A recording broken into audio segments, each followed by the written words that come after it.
Assalamualaikum warahmatullahi wabarakatuh. Waalaikumsalam warahmatullahi wabarakatuh. Saya Tahta Dilana Fal Arondoni dengan NIM 050201230077 kelas HKI 3C, asal saya dari Gresik.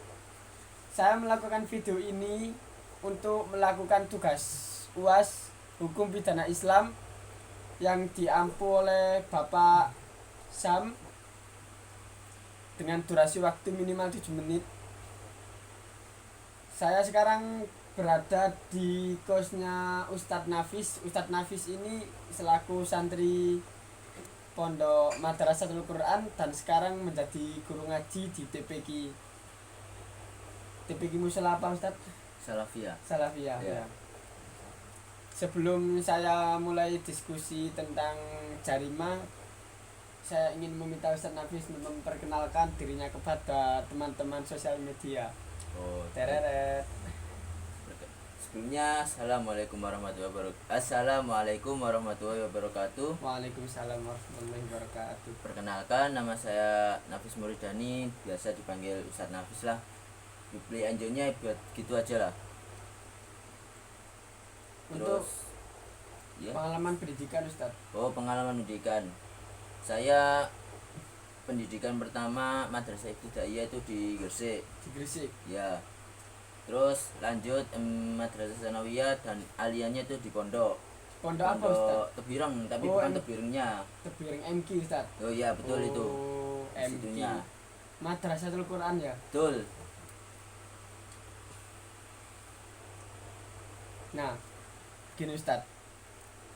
Kan di zaman sekarang itu banyak teman-teman yang melakukan tindakan asusila, meminum minuman khamr, dan iya. itu semua kan contoh bentuk perilaku jarima hudud Ustaz. Oh iya, betul. Pertanyaan saya itu, bagaimana caranya kita bisa menyampaikan kepada orang-orang yang sudah terkena Ustaz.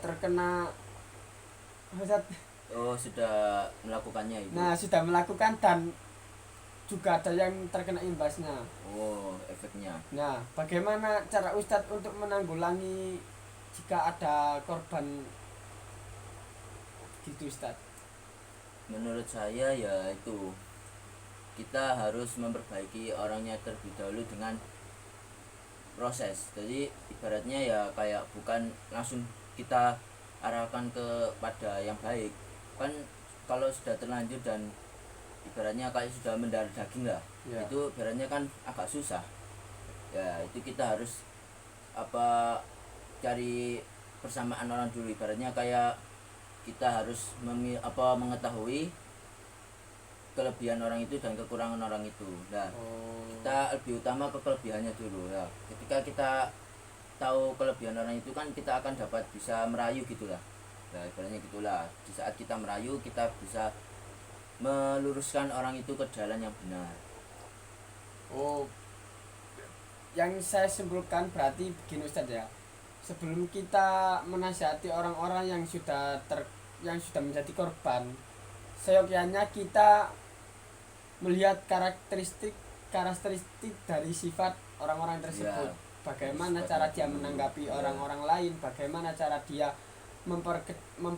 mempekerjakan dirinya. Ya.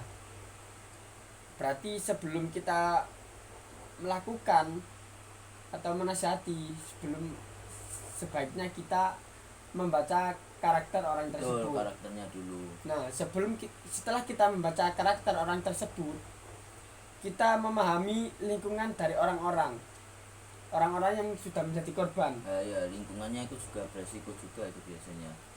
Sesudah kita memahami, yang ketiga,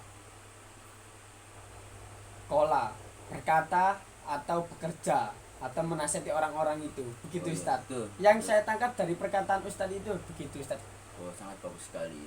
Ya lumayan bisa disimpulkan sendiri. Soalnya kan ibaratnya ya perkataan orang dari seorang, misalnya kayak orang B sama orang A kan berbeda lah. Ya. Kita harus bisa menyimpulkan dari dua orang tersebut. Apakah selesai? Apa ada pertanyaan lagi? Belum Ustadz.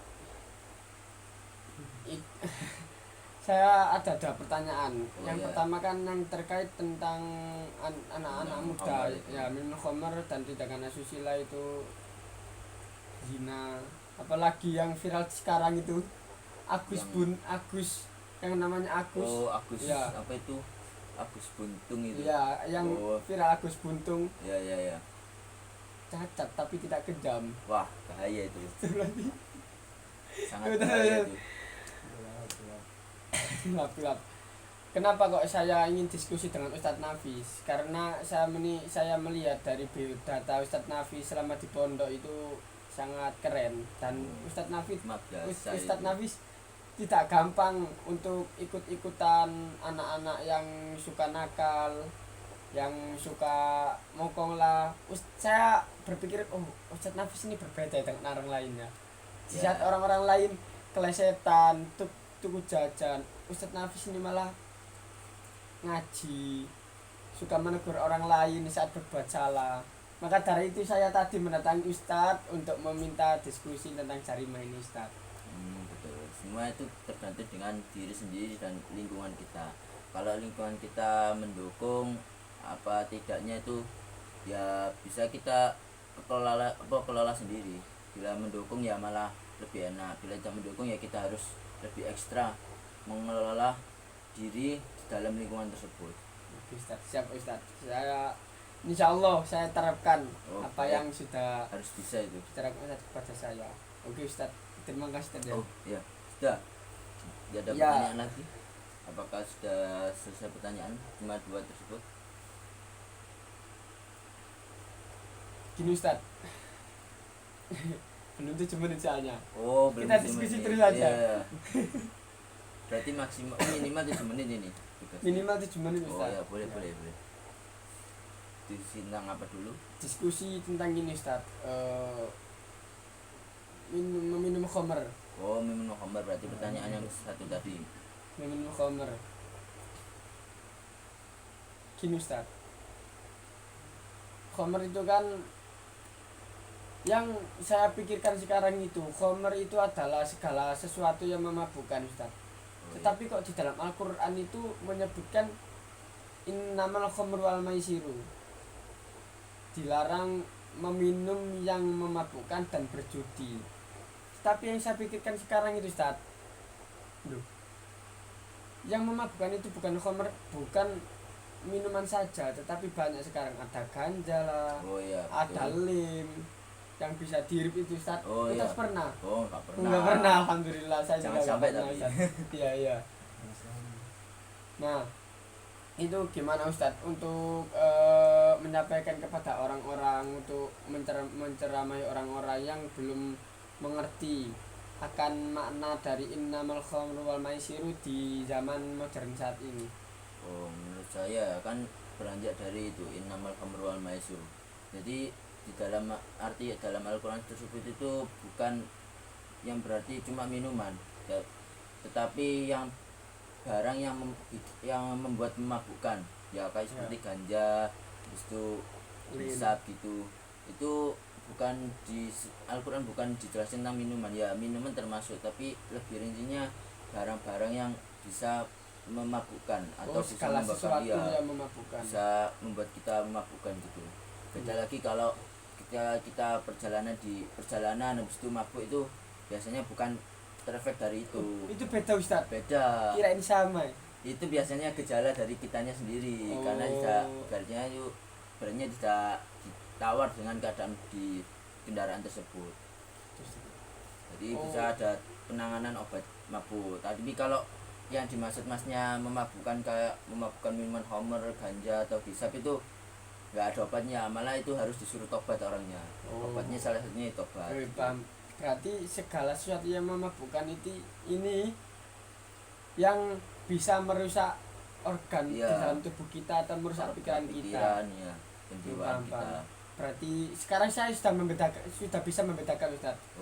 Sebelumnya saya berpikir kalau orangnya sudah yang di bis muta-muta karena mabuk, orang ini dilaknat Allah ini. Saya berpikir begitu Ustaz.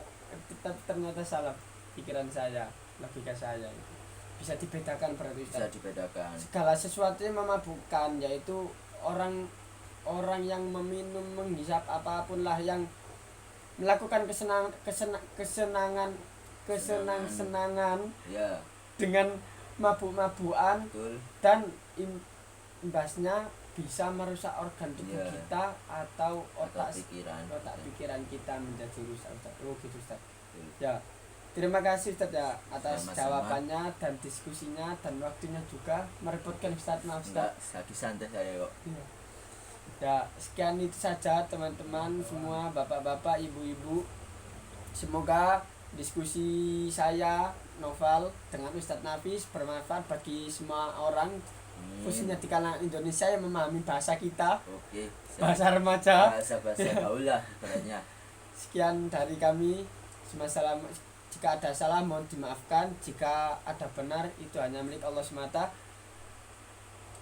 Assalamualaikum warahmatullahi wabarakatuh. Salam Om Swastiastu, Namo Buddhaya, salam kebajikan, salam sejahtera bagi kita semua. Waalaikumsalam warahmatullahi wabarakatuh.